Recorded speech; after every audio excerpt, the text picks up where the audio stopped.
Okay, so before we dive into the next hour, I want to talk just a little bit so that everybody knows where they're sitting for grades. We got a couple of classes left here.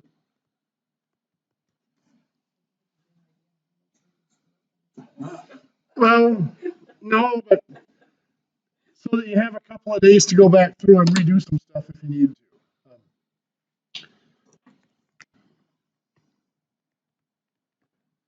Let's talk about right now first. So let's look at what's in Blackboard and what's in Mymathlab. Because what's in Blackboard is a little bit behind what's in Mymathlab. What's in Mymathlab, what should be due today is homework 20, and quiz 19 is going to be due tonight at midnight. Of course there's another one. Would you expect less? You'd be disappointed if there wasn't another quiz. Quiz 19 is the last quiz, though. I will let you off the hook with that. I will tell you that. I won't even make you take one tomorrow. I'll give you all tomorrow to study for your test. No new quiz. There won't even be a new homework tomorrow. Yeah. Well, that's debatable. What is in the book right now is up to homework 15 and quiz 14. That's what's been transferred to Blackboard. So there's 5 homeworks and 5 quizzes that haven't been transferred over yet. 2 of these quizzes, by the way, were optional. There's only 12 of those that are grades, 2 of them that are extra credit.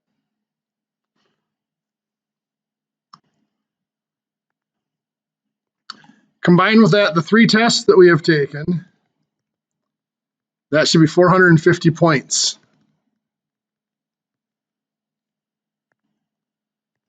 Passing is considered to be 80%.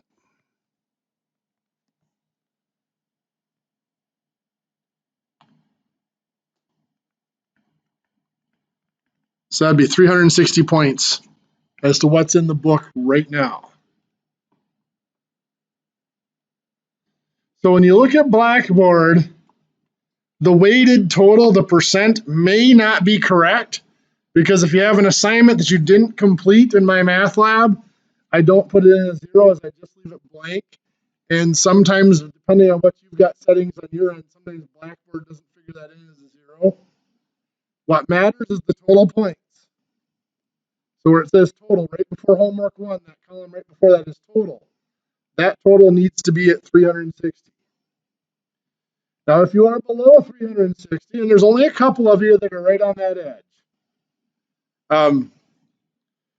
things that I want you to do,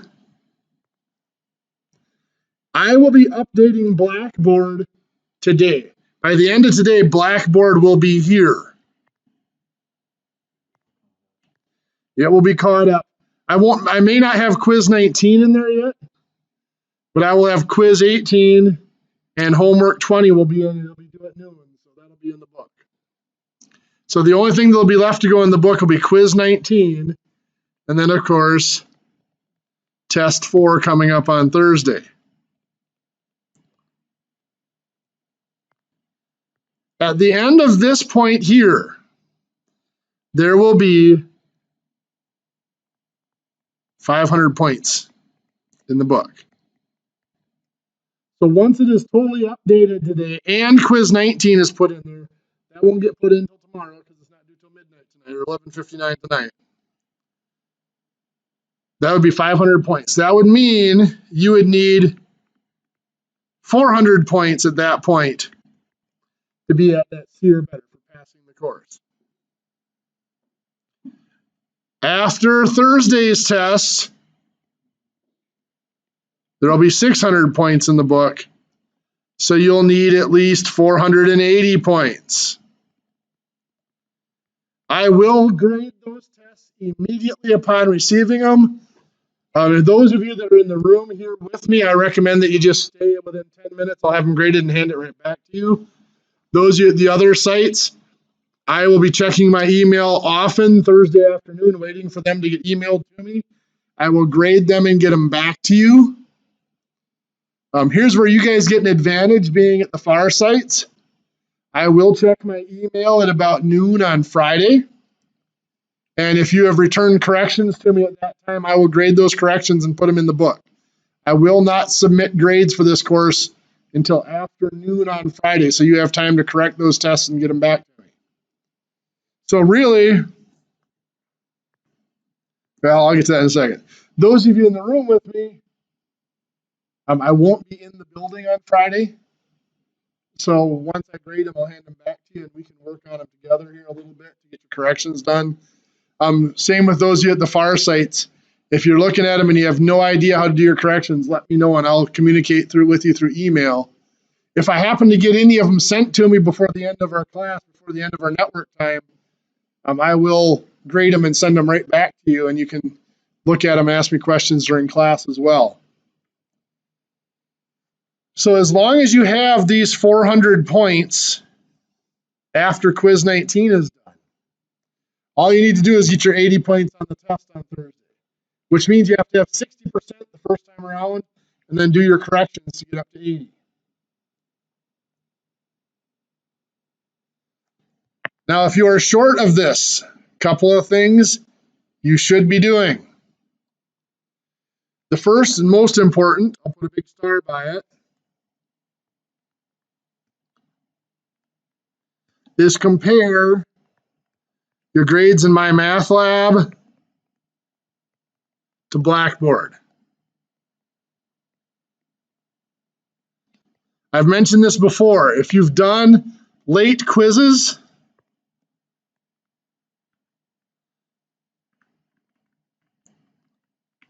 or homework,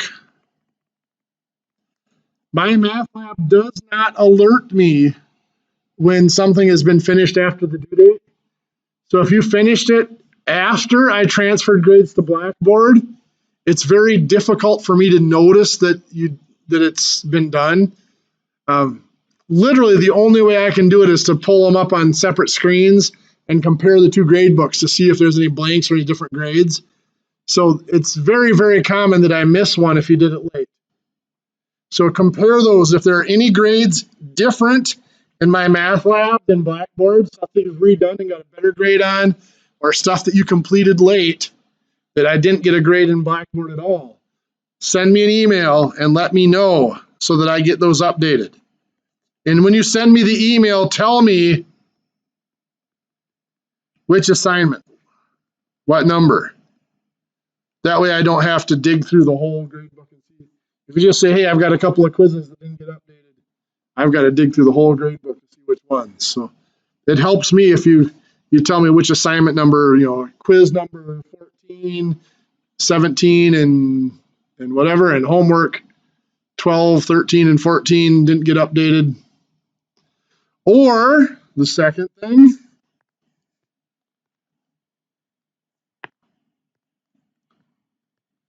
if you have low quiz grades,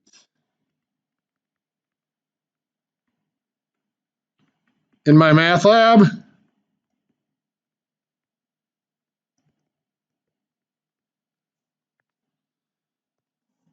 again, send me an email and I will reopen those for you. There's a limit of 4 that I will reopen. I put that on there because a couple of semesters ago, I had a student send me an email saying, can you reopen quizzes 6 through 24? The answer would be no. Well, what happened there, and it happens a lot, they took the first test and did very well. And our first test here, if you've had a lot of high school math, that first test can seem pretty easy, especially if you're just right out of high school in the last couple of years. They took the first test, they got an A on it, and they decided that they had this course beat. And so they proceeded not to do any more quizzes. They just showed up for their tests.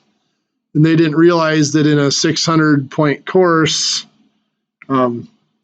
if 200 of those 600 points are quizzes and homework and you haven't done them, you haven't passed. So make sure you do that. And then, of course, the third and final thing for grades, if you haven't done any of them, if there's some of them that you haven't done yet, do those test corrections. Those are huge.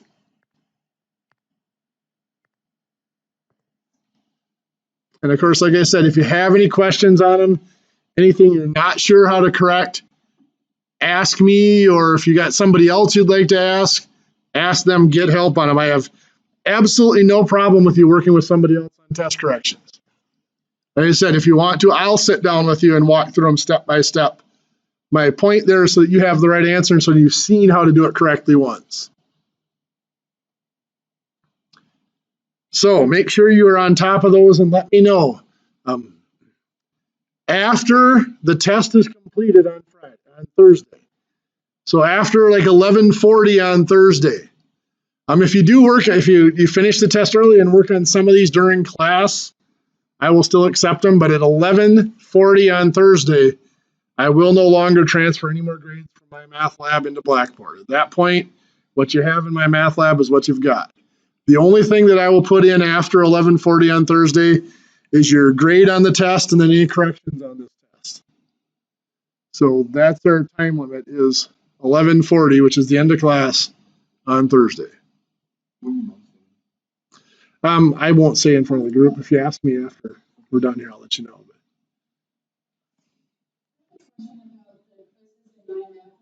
Yes. Yep. Yeah, there'll be test 1, 2, and 3, and there's probably test 4 sitting there. Those are your tests. Those are not in Mymathlab, so you don't have to worry about those.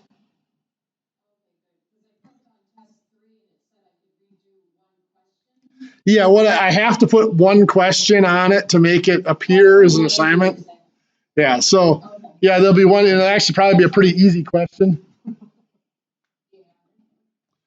Yeah, those are just in there so that if you miss a class or whatever, or if you're looking ahead in the schedule, you know what dates the tests are coming up.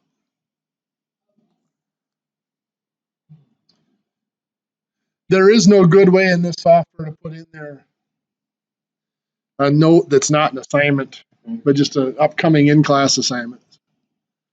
Okay, any other questions on grades?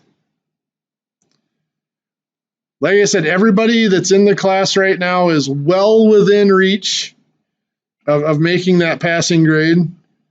They said there are a couple of you that are just a few points below, but nothing serious. My guess is that most of you probably already have those points sitting in Mymathlab, and I just haven't seen that you've done those assignments late or redone them or anything like that. So chances are you're probably already there. Okay. So like I said, the chances are you're already there. I just haven't got the points transferred. This could be my first, we had one person drop, but this could be my first semester in like 4 years that I've had nobody fail this course. So don't let me down.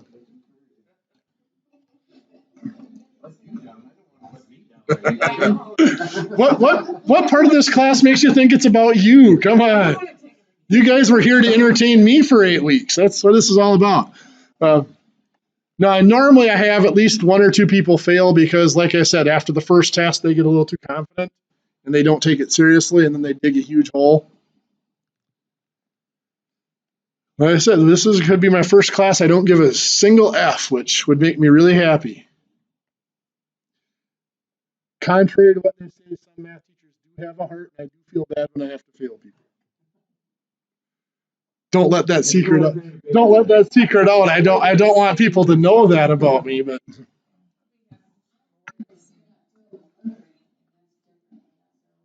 yeah.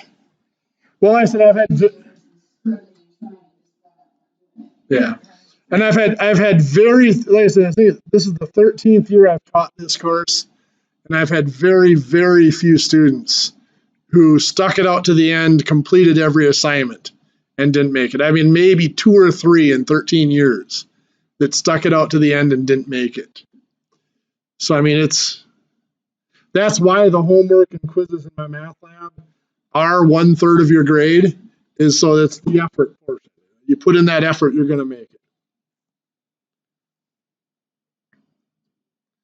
That's also why I allow corrections on the test. To me, this class is about learning, and it's half of what you need to learn in the class is responsibility. That's why it's set up so that students who don't take the responsibility don't make it. That's usually why they fail at the next level. Okay, enough preaching on my half. Off the soapbox. So we've got the trivial thing about grades out of the way. And I'm not really joking there. To me, grades are unimportant. What matters to me, whether you get a passing grade or not, is that you walk out of here knowing more than what you did when you walked in the door. And really, I've had students, those few students who were here every day and struggled and didn't pass, that was always my message to them of, if you walk in here every day and leave every day knowing something you didn't know when you walked in, even if what you know is that you need to work on this is one thing you need to work on more. To me, that's a success. You know, a failing grade is not a failure. It just means you need to learn more before you move on. And of those 3 that did not pass the class, 2 of them came back and did very well in it the next time they took it and went on to their next class. One of them got a B- when they retook this class, went on to Math and Business Applications and had a B+ or an A- in that class. I mean, just keeping that attitude was great. So when I say the trivial thing of grades, I really do mean that. What I'm concerned about is that you've learned something here and that you can use it to build on. Now, with that said, I know that nobody really wants to take this class again, and it looks like we're going to accomplish that goal. So we left off in the last hour talking about what happens on this bell curve when something falls in between those standard deviations. Yes, it's going. I wanted to get that grade stuff out there in case somebody was gone this morning. What happens here, this is our mean, and this is our +1 standard deviation. What happens when there's a number that does fall in here? Well, we can't find the percents real easily, can we? Those percents are there. Now, there is something called normal probability, which gets its name because this is the normal curve. And normal probability can take any value and find it exactly. Now, in this class, we are not going to look up those normal probabilities. But if we were to look them up, there'd be a couple of ways we could look it up. One would be something called, should have had this pulled up before, but come on. The normal probability table. The normal probability table looks something like this. You can see it's kind of ugly. Oh, that's the explanation of it. You can see the tables here. We're not going to go through the tables. See, there's an example of one of the tables. What you see here, this is called a z-score. So this is the, like negative 3.36. So 0.06. So this one right here that I'm pointing at, that's a z-score of negative 3.36. It's got negative 3.3 on the side and 0.06 up top. So that would be its probability. We're not going to look at those tables. Now, I don't require you guys to have a calculator like this, but since I have one, I'm going to show you one of the advantages of it. If you ever went on to a college statistics course, I highly recommend the graphing calculator. What was that last one we just had? Is a salary of 79, was it? Or the value is 79. So we want to know what's greater than 79. So I'm going to put in, what this is saying is if the number is between 79, the upper limit, I just put in positive infinity. The mean was 63, and the standard deviation was 24. So we can get an exact probability. 0.25 means 25% was larger than 79. So when we had that value of 79, all we could say is that it had to be more than 16% because 16% was from here up. Well, we now know that it would be about 25%. It would be from that point larger. So 25% would be larger, just under 75% would be smaller. Now again, for this course, we're not going to look at, normal probabilities. That is the best way to compare them, but not necessarily a simple way of doing it. But you'll notice on that table that we looked at, it said something about z-score. And we're not going to use them on the table, but we are going to calculate z-scores. And what a z-score does is it measures the distance from the mean, but it uses as a measuring unit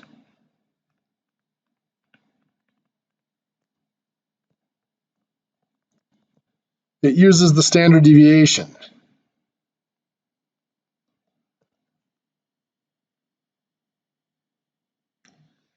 A z-score allows us to do something we call normalizing a set of data. It allows us to compare things from different populations.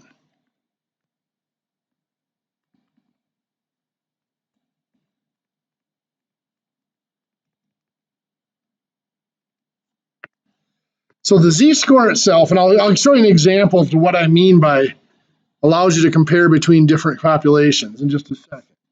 But the z-score itself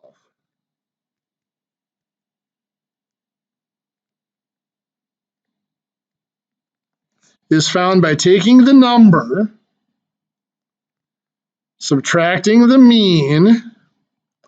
So that gives you the distance from the mean, but then dividing that by the standard deviation. So what that gives you is the number of standard deviations above or below the mean.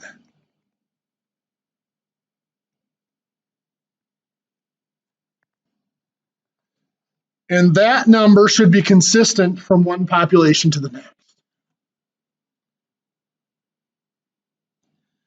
For example, all of you had to take some sort of a test to get placed into school, into this course or whatever. Let's say you had to take a math test and you had to take an English test. In your math test, let's say you score a 56, and on your English test, let's say you scored a 68.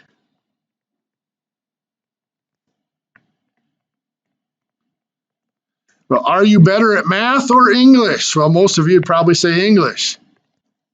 But maybe the math test was more difficult. And I'm not just talking about for an individual, but just more difficult in general. So let's look back and say that the mean score on the math test was 64. Let's say the mean score on the English test was 80. Oops. Yeah, we'll go with 80. Now you might be looking at that thinking, well, okay, we're 8 points below the mean on math and we're 12 points below the mean on English, maybe the math test was a better score.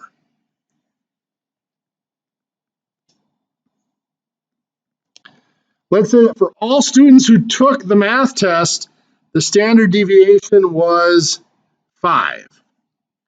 For all students who took the English test, the standard deviation was 8. To compare these the way they are would be very difficult. I mean, trying to look at it and saying a mean of 64 and we're 8 below it compared to a mean of 80 and we're 12 below it. Well, how do you know? Well, the z-score takes everything into account. Like I said, it standardizes the two numbers so that we can compare them. The z-score for the math test. What is the score on the math test? 56. Then we're going to subtract the mean, which is 64. And then we're going to divide that difference by the standard deviation of 5. So what is 56 minus 64? It's a negative 8. Negative 8 divided by 5? A negative 1.6. Now the negative just means that you were below the mean. So what that is saying is that you were 1.6 standard deviations below the mean on your math test. Now, if you look back at that curve for the empirical rule, here's the mean, here's 1 standard deviation, 2, 3. That means your score was somewhere in here, 1.6 standard deviations below the mean.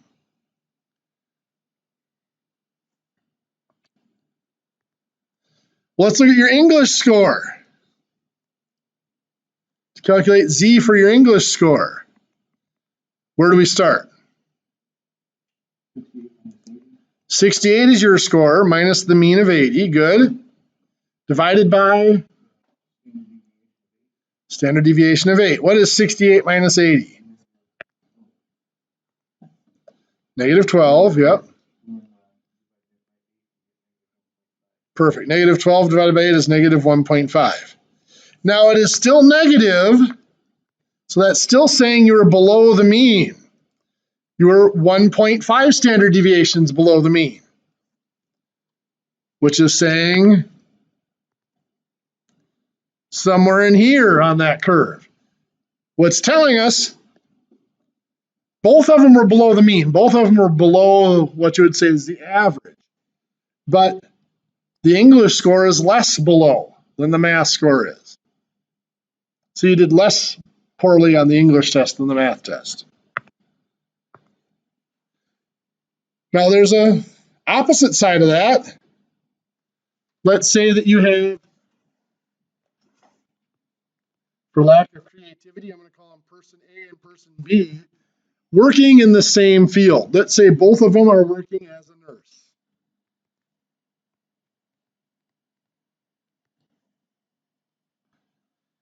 And let's say that person A is getting $18.20 per hour. Person B is getting nurse B is getting $16.10 per hour. Now you might think that nurse A is making more than nurse B, but the catch is they're in different cities. And let's say that in the city that nurse A is in, the mean is $15.80 an hour, with a standard deviation of $2.10 an hour.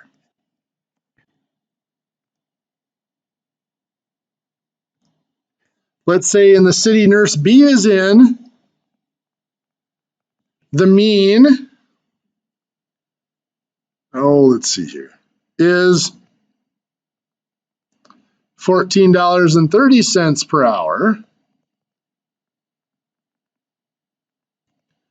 with a standard deviation of $1.60 per hour. Who is really earning better? Well, let's find the z-score. For nurse A, how would I find the z-score?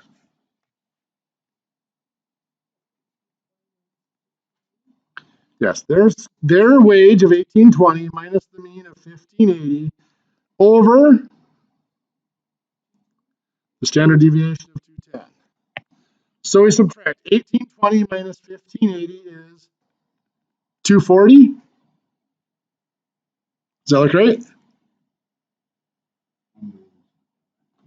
Okay, 240. 240 divided by 210 is 1.142857 approximately. Now it's positive. What does the positive tell us? It's bigger than the mean. It's above the mean. Good.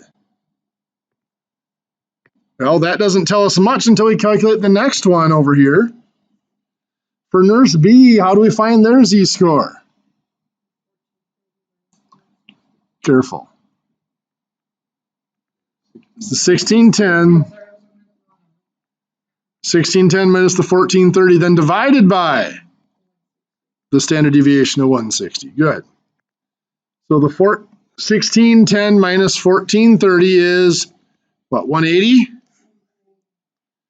over $1.60, which is 1.125. So they're 1.125 standard deviations above the mean. This one, nurse A, is slightly better off. Not a lot. I mean, 1.14 and 1.12 are, yeah, not even 2/10. It's like 1700ths. They're really close to being about the same level. So if those were, let's say those were job offers you had, City A, Hospital A, and Hospital B. If you had those job offers, what you could look at these numbers and say, hey, they're pretty much the same pay level. So the question is really, what city would I rather live in, rather than which one pays more? 1820 seems like a lot more, but it's not compared to what people make. Well, yeah, I actually had that come up for me about a little over about a year and a half ago. I had a job offer. It was in Washington State. I'm on Whigby Island. And Whigby Island's up by Vancouver in the bay there. Cost of living is just horrible there. Naval bases and a lot of retired. The average home, like I said, 3-bedroom, 2-bathroom home here is $112,000. On the island, it was $480,000. It was over 4 times as much. If you got off the island 20 minutes inland, which was about a 40-minute drive because you had to either take a ferry or cross 2 bridges to get to the island, that was a 40-minute drive in good conditions. I don't know what it would have been. Then the cost of a 3-bedroom, 2-bath went down to about $340,000. So about 3 times as much as it was here. So I would have never been able to afford to own a home out there like I could here. I mean, the wage was almost double of what I was making here, but not. It still would have been a slight cut in the cost in my standard of living. Yep. Oh, sure. Yeah. Yep. I have a friend that lives out there. That's why I got recruited out there. Yeah, a guy I'd actually used to work with. And he said, even cars and everything are more expensive out there. And he made the mistake. He bought a car out there, cost $70,000. Here it would have been a $35,000 or $40,000 car. He said until that car is paid off, he could not afford to move back here. If he pays off the car and then sells his house, then he can afford to move back here. But he said he cannot afford to pay off the debts that he has accumulated out there on what he could make here. Which is sad, but that's part of the analysis. That's why, you do cost of living. Technically, cost of living out there is like 74% higher than it is here. But cost of living just takes into account groceries, gas, and other things. Does not take into account home ownership. Takes into account rent, but not home ownership. So if you did just cost of living, it would have been a slight pay increase, but I would have had to rent for the rest of my life out there. Okay, now I'm going to have you try one. You are a manager of a department store.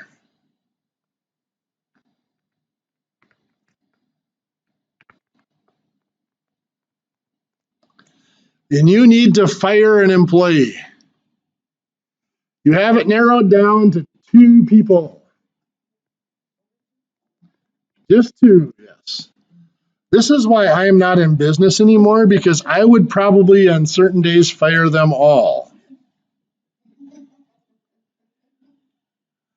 So we have Pat and Stacy are going to get fired. One of them is going to get fired. And you have decided that next week, whoever has the worst sales numbers is the one who's going to get fired. That week, Pat's sales are $1,800.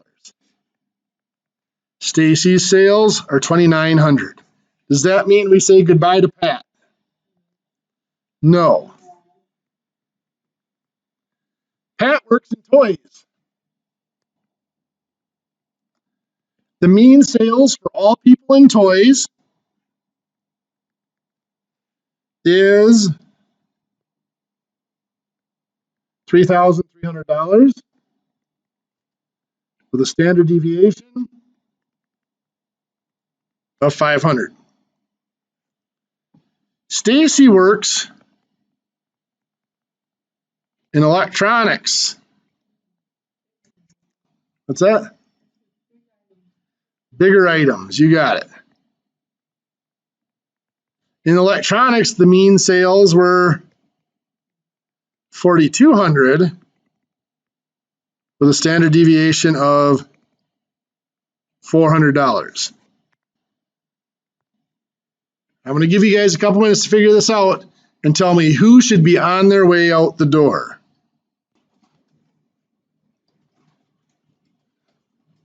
So tell me what to do for Pat here.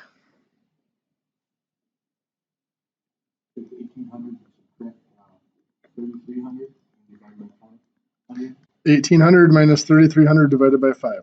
Okay, what is 1,800 minus 3,300? Negative 1,500 divided by 500 is negative 3. Now remember we had said if you're more than 3 standard deviations below the mean or more than 3 standard deviations above the mean, it's an outlier. Negative 3 means it is exactly negative 3 standard deviations below the mean. It's right on that edge of being an outlier.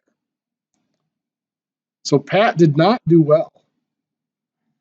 Let's compare to Stacy. What's Stacy's Z? How do we find Stacy's Z-score?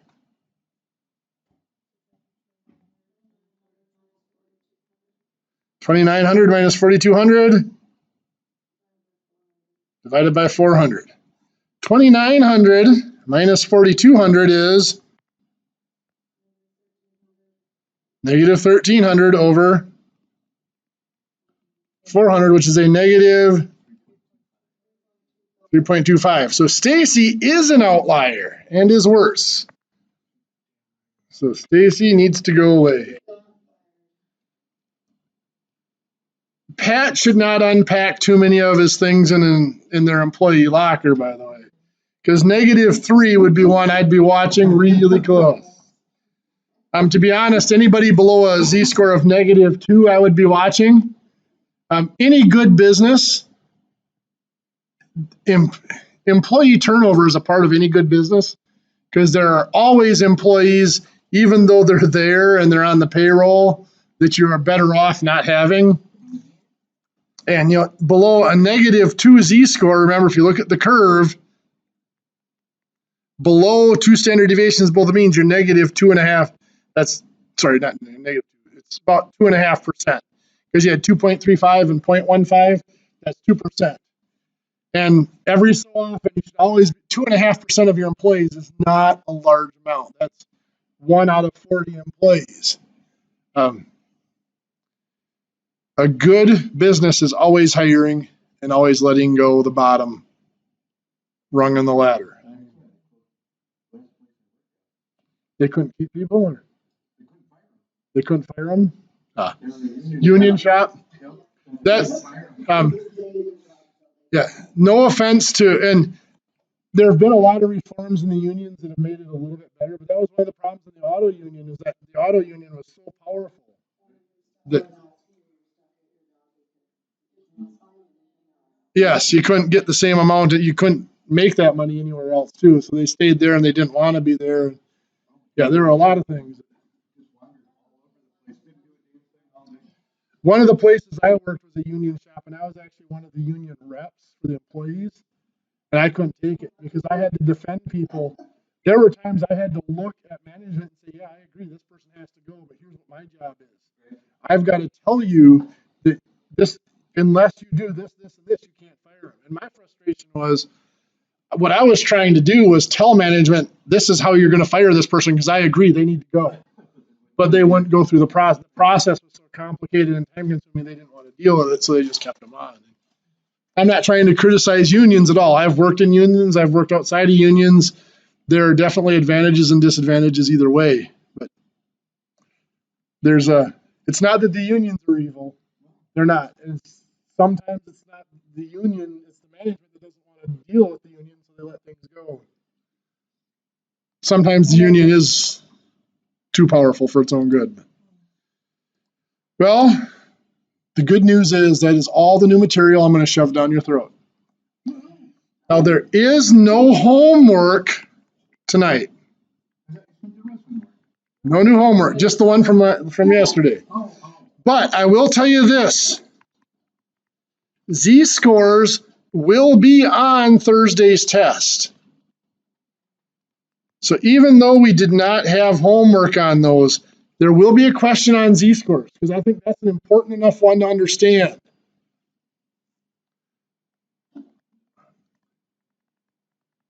And the empirical rule percents might be on Thursday's test. Like I said, at least one of those two or both will be on that test. Because like I said, to me, that's the really when statistics start to become useful. I mean, knowing the mean, median, mode, standard deviation, and range, that helps you determine whether the set is symmetrical or skewed. But it's when you look at those that really becomes useful.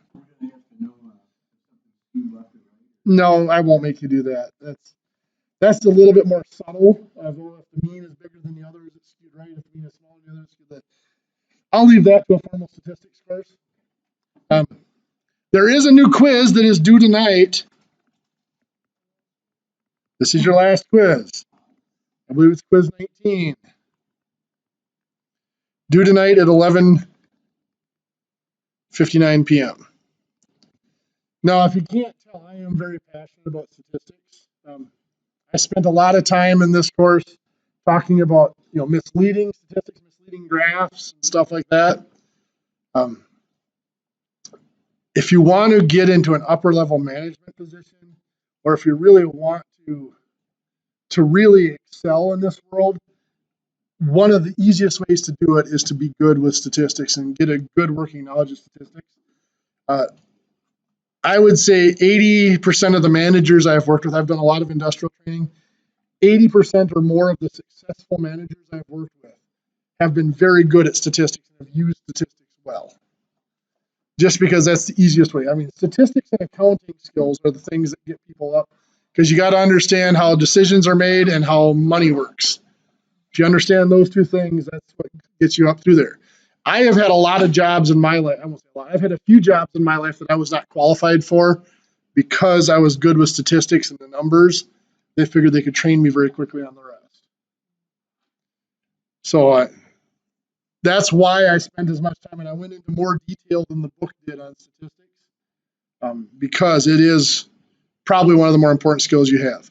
We do, as a school here, offer a statistics course. It's only in the spring and only offered online, which the online format is not my favorite. But For those of you that do at some point decide you want to go on to a 4-year degree, that's one of those courses. It's not part of any of our degrees. It's not required for any of our degrees here. It's an option. You could take that instead of Math with Business Applications. I don't recommend it because it is a lot more difficult than Math with Business Applications. So I'd recommend you take that course first. But it is one that transfers into the UW system. So if you're going to go on to a 4-year degree, that course would actually count above your degree here for transfer credits to the UW.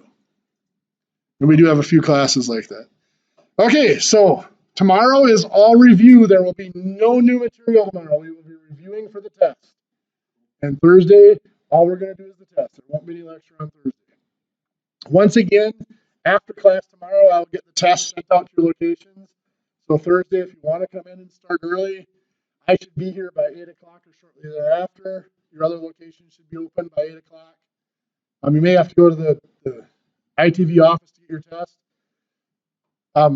Even though we're not going to lecture after the test tomorrow, it would be to your advantage to come in and start early if you wanted to, because that increases the chances that I will get it. When you turn it in at the other locations, if you could ask them to scan and send it right away, that increases the chances of me getting it graded and back to you quicker so you have more time to do corrections. Okay, I'll shut up.